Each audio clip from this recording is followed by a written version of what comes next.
Welcome back to Amerisogyny. I'm your host, Hannah Blue. You're listening to episode 59, Mental Health Beef. Today, we're going to talk about beef, and I don't mean ribeyes. If you don't know what I'm talking about, beef means conflict. When you have an issue with someone, it's called beef. I touched on this in a previous episode when I shared Ice Cube and Dr. Dre had beef back in the day, and it led to an innocent woman, Dee Barnes, getting beat up by Dre. In 2024, there's no beef that's hotter than the beef brewing between rappers Kendrick Lamar and Drake. And it's sizzling like a tomahawk steak. I'll get to that in a minute. Since our podcast is about mental health, we're going to talk about a dedicated employee who tragically lost her life because clearly her employer didn't protect her. In episode 58, we discussed advocating for people to remain at home. I got some feedback about the subject. There are some parents who feel they don't have a choice except opting for their children to live in a group home or a facility. One factor is age. As some parents age, health problems come into play, and they can no longer care for their kids. I get it. It happens. The second issue is psychosis, dangerous behavior. Kids, no matter what age they are, may be prone to violence and lash out at their parents and caregivers in such extreme ways they can't stay at home. I understand that as well. Now, I don't knock parents who choose institutions for behavioral health, but as for me and my house, as Joshua said in the Good Word, that's not happening. Institutions will never be an option for us. Never. I have very strong convictions about people who are placed in charge of caring for people with disabilities. Unlike this woman I'm about to talk about, there are some people who are absolutely cruel and ignorant. They get on social media and make fun of people with disabilities. There's a reason I say people with severe disabilities have a first seat in heaven. They live the hardest lives. They are mocked and ridiculed in public, on social media. When they're not in environments that are positive and nurturing, they have to endure the cruelty and ignorance of others. Sometimes every single day. In my opinion, they deserve a first seat in heaven, and they'll have it. Thank God not all people who care for people with disabilities are negative and toxic. This lady I'm going to tell you about cared about her job, and she cared about the people she took care of. Because if she didn't, she would have quit. No one works under the conditions she did, unless they care about their job or they have no other choice. She cared. Her name was Haley Rogers. She was 26 and she died due to unsafe working conditions. Now, the American Federation of State, County, and Municipal Employees, aka Oregon AFS-CME, has beef with her employer and the mental health system as a whole. OSHA stands for Occupational Safety and Health Administration, and it launched an investigation after Haley was stabbed to death on the job by a resident. She worked the night shift at a 10-bed behavioral health treatment facility in Gresham. The company was cited and fined, but it was far too late. Haley had already lost her life. Like many states in the United States, Oregon has a mental health crisis. People like Haley are forced to work under extreme conditions, and too many people don't have access to mental health treatment. And far too many behavioral health employees feel they'll end up just like Haley. Employees under the union told lawmakers they often have to work alone because they don't have enough staff. There's a lack of training, and very little protocols are set in place. And behavioral health caseworkers say they have to walk to home visits alone, often in the most remote areas of the state where they don't have cell coverage or Wi-Fi. And what's worse, it can take between 45 minutes to an hour to respond to calls. Now, if they encounter danger while out in the field, they're left on their own. In Oregon, mental health care is scarce, and once it's found, it's usually in a facility that is highly understaffed and lacks culturally specific care. Understaffing is a massive problem for kids under 17. Almost 100 beds for kids who need mental health treatment sit empty. With no staff available to care for the kids, parents are forced to send their kids out of state. And this causes even more trauma. Parents who can't go see their kids often worry about how they're treated. When it comes to mental health, Oregon is clearly overwhelmed. But there's a bit of silver lining. State lawmakers created a task force on improving the safety of behavioral health workers. They advocated for and gained investments in a union and employer apprenticeship program, and this will allow both current and prospective behavioral health workers to earn advanced credentials without having to invest the time or money into an advanced degree. And they'll receive payment or financial assistance for basic needs while they're in the program. This innovative approach brings in new federal dollars to help expand the worker pipeline in Oregon by hundreds of people. Now that is a step in the right direction. We send our condolences to the family of Haley Rogers and for everyone who lost their lives on the job this year. I have no doubt this union will continue to advocate for the safety of all behavioral health workers in Oregon. Our next stop, we're going to travel back in time to talk about a pharaoh some may not like, but I love him. He is Akhenaten, the husband of who was called the most beautiful woman in the world in her day. Some call him the heretic king. I say he's revolutionary. Do I agree he was a bad politician? Maybe. Did he disrupt 3,000 years of ancient Egyptian history? He sure did. But that's what makes him badass. For 4 years, he toed the line and abided by all of his daddy's policies. But by the 5th year, he said, "F those priests," and kicked them out. He closed every last temple of Amun in Thebes and built a new capital, Amarna. And most importantly, he promoted monotheism. Instead of worshiping gods like Amun, Isis, Osiris, Horus, and more, he said, we're going to worship the Aten, who was his god. Now, how does this play into mental health? If 3,000 years of tradition came to a screeching halt, I imagine that traumatized a lot of people. Now, there are a lot of theories about why Akhenaten abolished the old gods and worshiped the Aten, but since he never wrote it down, no one can really say. Some say the priests at the Temple of Amun were too rich and too powerful, and he wanted to curb that. But if he wanted to do that, that would have ended with him shutting down the temples. But he didn't stop there. He banned the entire worship of all Egyptian gods. Some speculate that he tolerated Ra, but Ra means sun in the Egyptian language. So it wouldn't have been easy to just scratch it off all the walls if he was worshiping the sun god, Aten. To me, there's no debate that he believed in one god. Akhenaten himself wrote, "You, sole God without equal, you have created the earth as you desired, quite alone, with people, cattle, and all creatures. You are unique when you have risen in all your manifestations as the living Aten, who shines and gleams, distances himself, and comes near. You create millions of forms from yourself alone."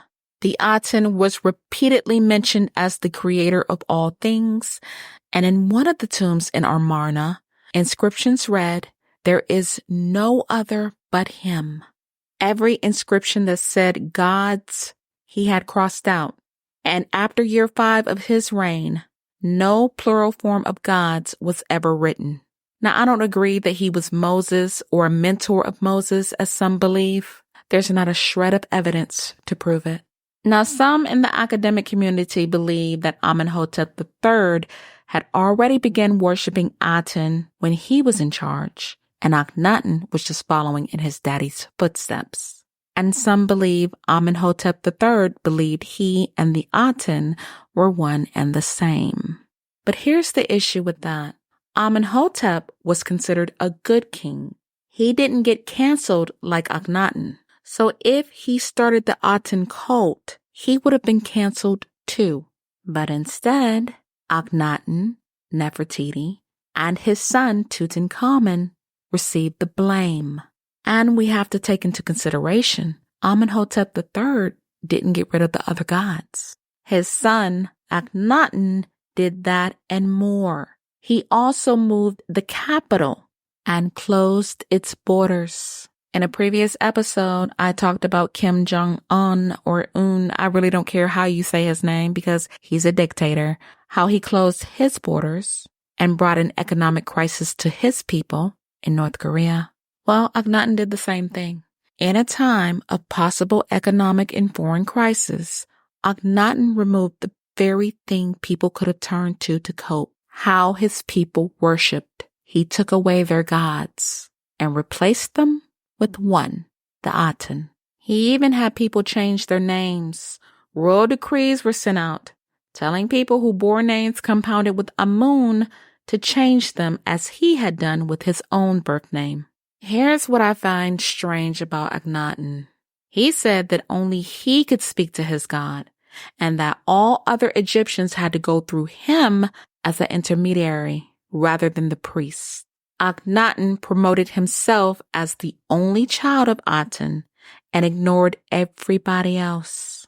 Despite him praising the Aten for being the reason for the man's seed and the child in the woman's womb. From his perspective, Aten created all life, but only gave notice to the pharaoh.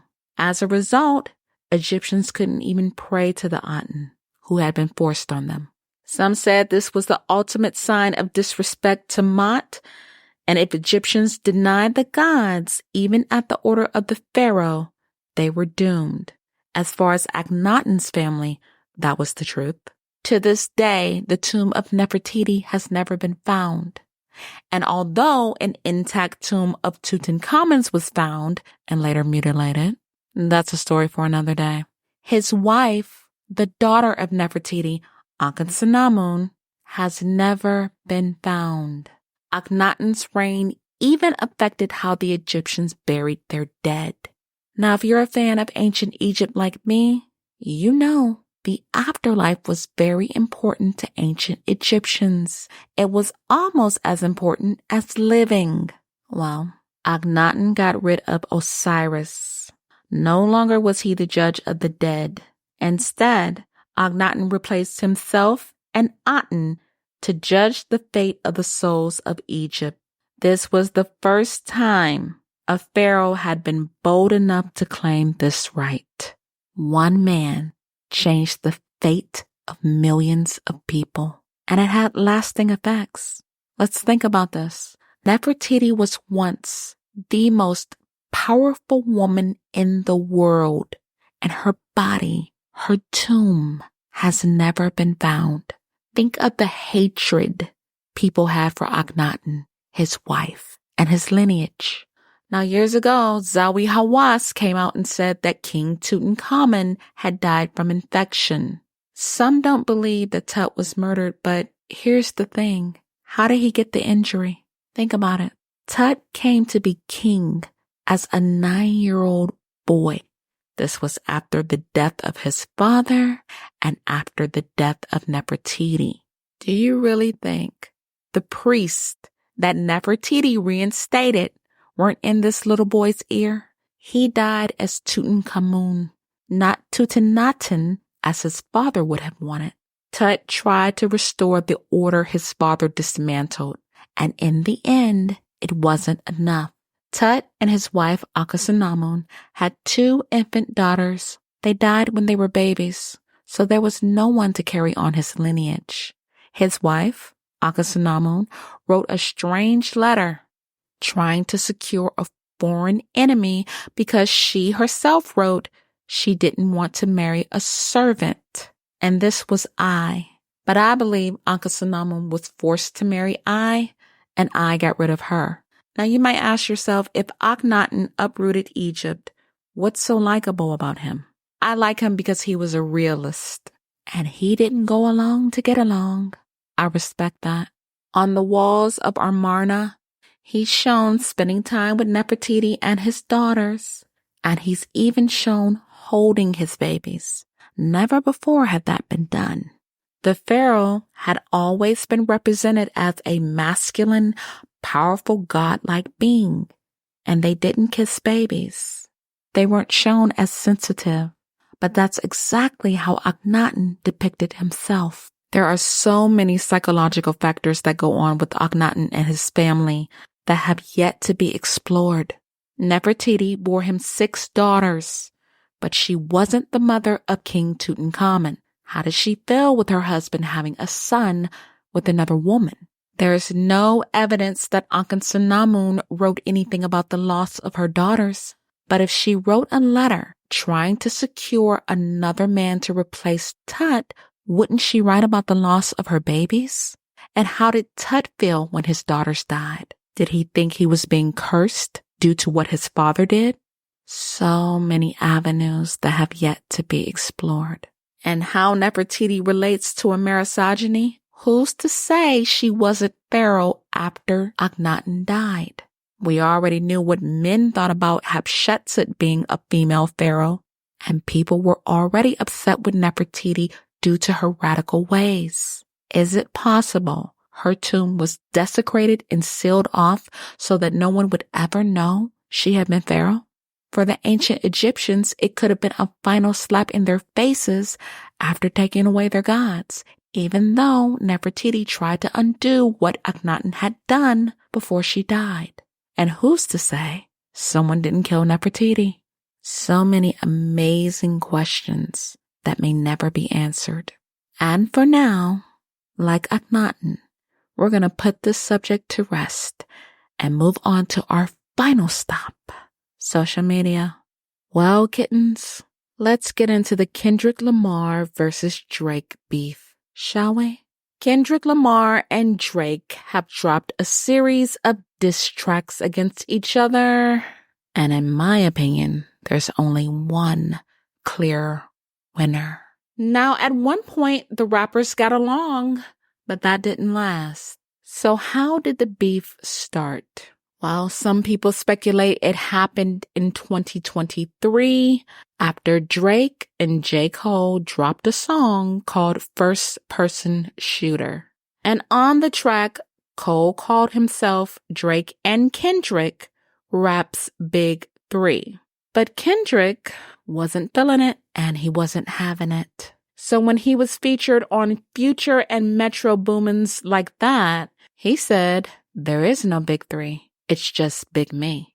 And that is what people are saying started the beef. Let's get into the diss tracks. Drake, who I might note his real name is Aubrey Drake Graham, dropped Push-Ups on April 13th, and he called Kendrick a pipsqueak and claims he wears a size 7 shoe. And he says Kendrick is not in the Big Three, and he knows several other artists who are better than Kendrick.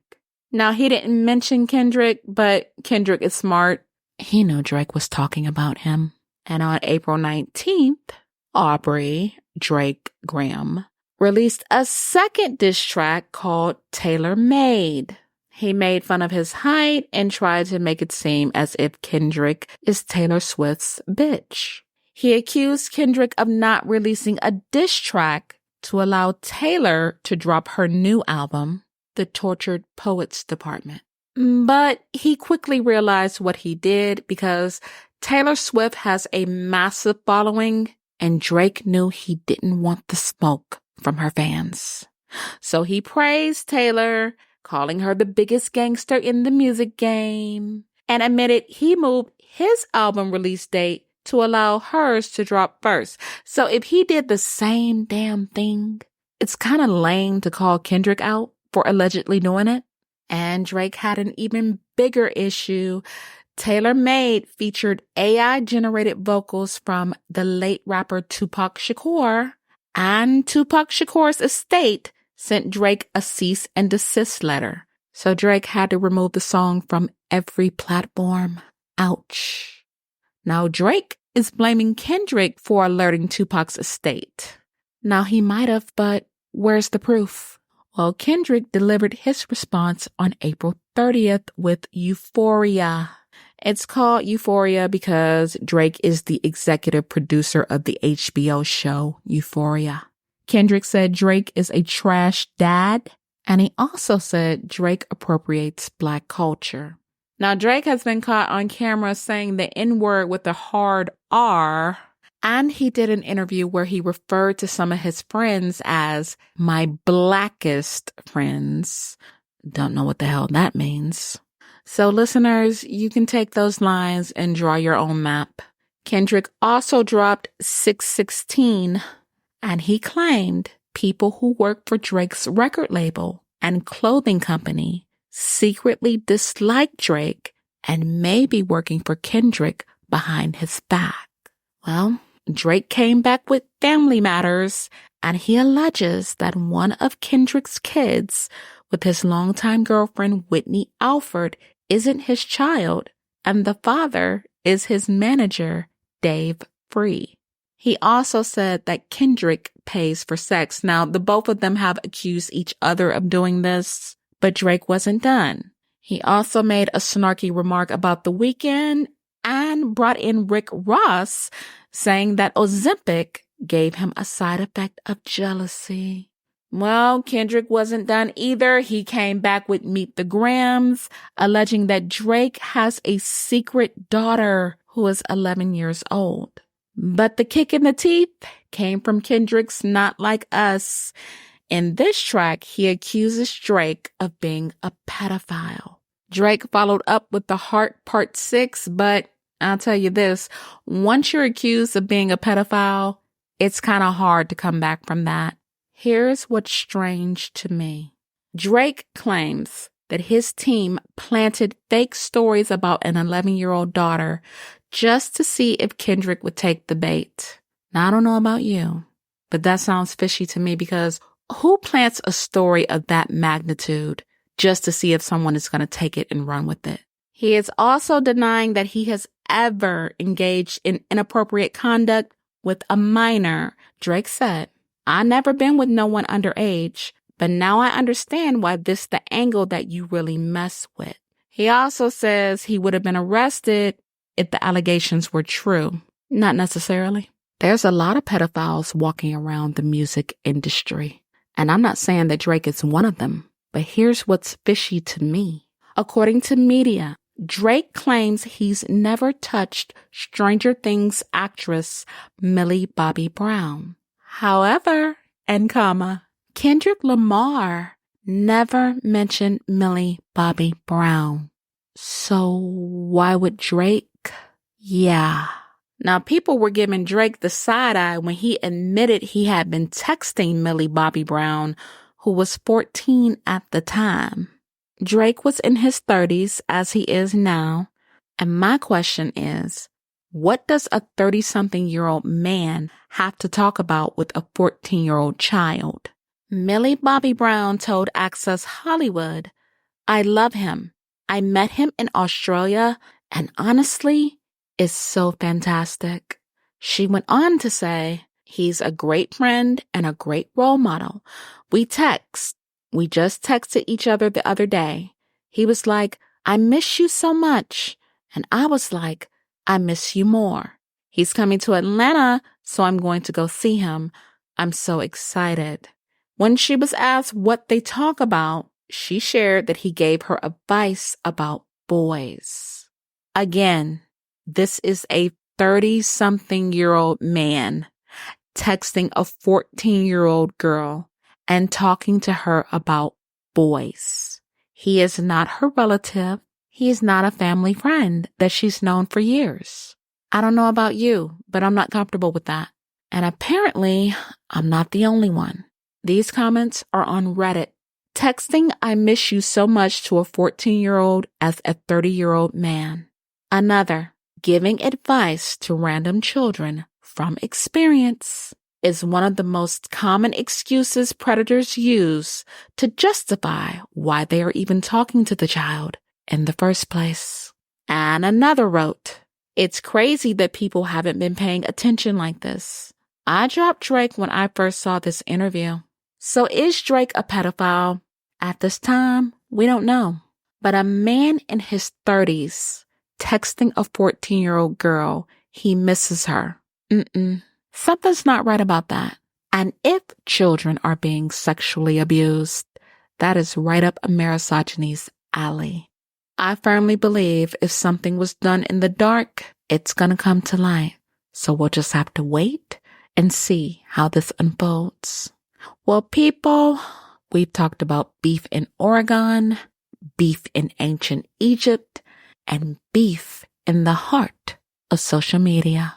Whether you're a fan of Kendrick Lamar or Drake, you gotta admit, both men know how to go for the jugular. And with that, I'm out of time. If you learned anything from this episode, feel free to follow me on Podbean, Samsung, Spotify, YouTube Music, iHeartRadio, Apple Podcasts, and more.